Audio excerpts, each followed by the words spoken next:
Hi, Abby. Lots of news for you today. First to Myanmar, a country embroiled in new outrage over its treatment of the Rohingya Muslim minority. Burmese authorities have announced that they will enforce a 2-child birth limit in the Muslim-populated state of Arakan. It's a policy that's technically been in place since 1994, but it wasn't until recently that local officials have begun to implement the rule. The Associated Press reports that the order makes Myanmar the only country in the world to level such a restriction against a particular religious group. It's caused enough stir that Burmese opposition leader Aung San Suu Kyi has finally broken her silence, declaring that the tactic is in direct violation of human rights. Yet it's just the latest human rights issue in a country where just last year, a massacre left 4,000 Rohingya Muslims dead, 8,000 missing, and over 140,000 displaced. Last week, Obama urged Myanmar's president to halt violence against the Muslim minority during his visit to the White House. But it remains to be seen whether his words will have any influence.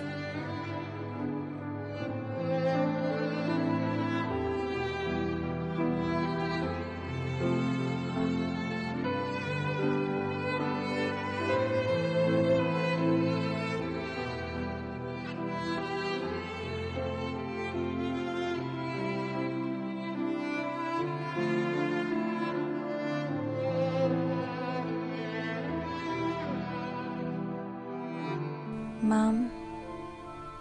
are you missing me? I'm in trouble. Come and save me. I cannot come back without you. I have to stay with 6 men. Mom, I cannot stand anymore to be tortured by strange men.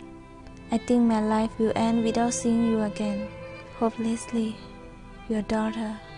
This excerpt from a letter addressed by a young woman from Kachin state, an ethnic minority community of Burma, is haunting evidence of the vulnerability of women in conflict. Women who are regularly caught amidst the insurgency that has riddled the region for decades. Women who have unwillingly become pawns of war.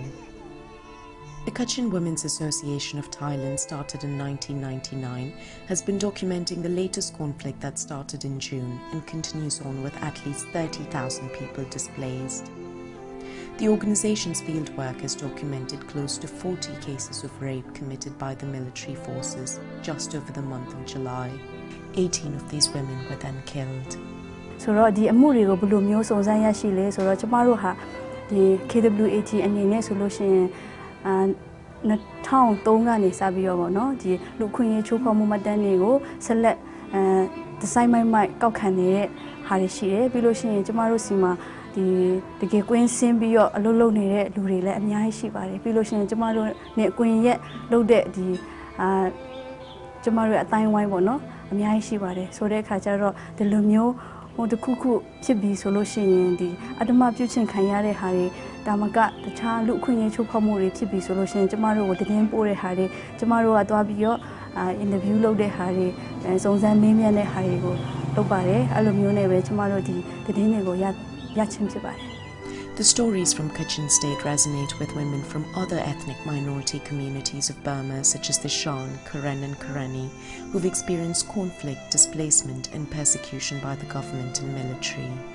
The Muslim ethnic minority from Arakan state, known as the Rohingya,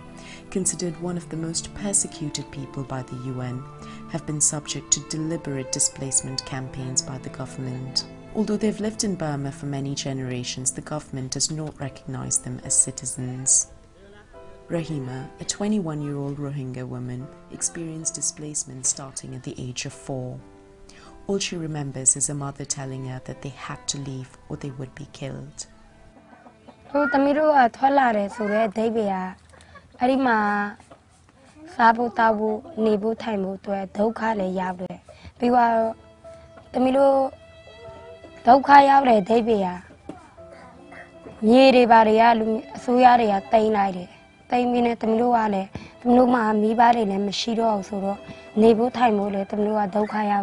Rahima and her sisters were particularly vulnerable during the fleet when they hid at train stations and other informal IDP locations. စိုးဆုံးကကြာဆုံးကဘယ်လိုပြောမလဲကို Yes, see,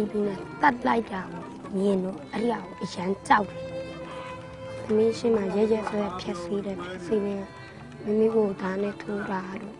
ဘိုက်တွေကိုဓာတ်နဲ့ထိုးတာတော့မျိုးတွေကိုဓာတ်နဲ့ဖြတ်တာတော့မြင်တာပေါ့နော်အဲ့ဒီအကိုသမီးအရန်ကြောက်ဆုံးမဲ့သမီးတို့ကသမီးကမမြင်ဘူးလေတမန်ကွဲသွားတဲ့ပုံမှာဘယ်လိုရဲရဲဆက်ဆက်ဖြစ်သွားသမီးလည်းသမီးကိုသမီးလုံအောင်ချောင်းနေတို့လည်းတို့လူတို့ရှောင်းနေ While the Rohingya do not usually experience open warfare and battle scenes, such as those in Kachin and Karen state do, women from both communities are targets of sexual violence perpetrated by the state military, with immense psychological damage to the communities. Especially in the areas of the ethnic nationalities, rape is rife. It is used as a weapon by armed forces to intimidate the ethnic nationalities. Endorsed by the country's famous opposition leader Aung San Suu Kyi, they presented their latest documentation of sexual violence perpetrated by the military.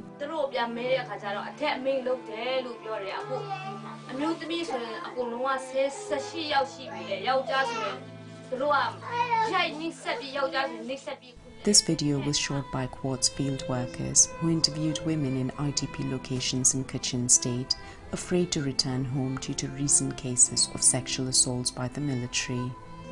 Organizations such as Quad aim to reach women like Rahima, who've been denied basic rights and who do not have a voice. Their shelters inside conflict zones protect women who've been victims of trafficking, displacement and violence. But documenting human rights abuses, especially rape, is a difficult task given the associated shame, social ostracization and security threat to the victims. Most international human rights groups admit that there is a direct correlation between renewed conflict in these communities and a concurrent rise in sexual violence. In such a restrictive environment, these groups are serving an exclusive role as defenders of human rights for women and a voice for those without a platform.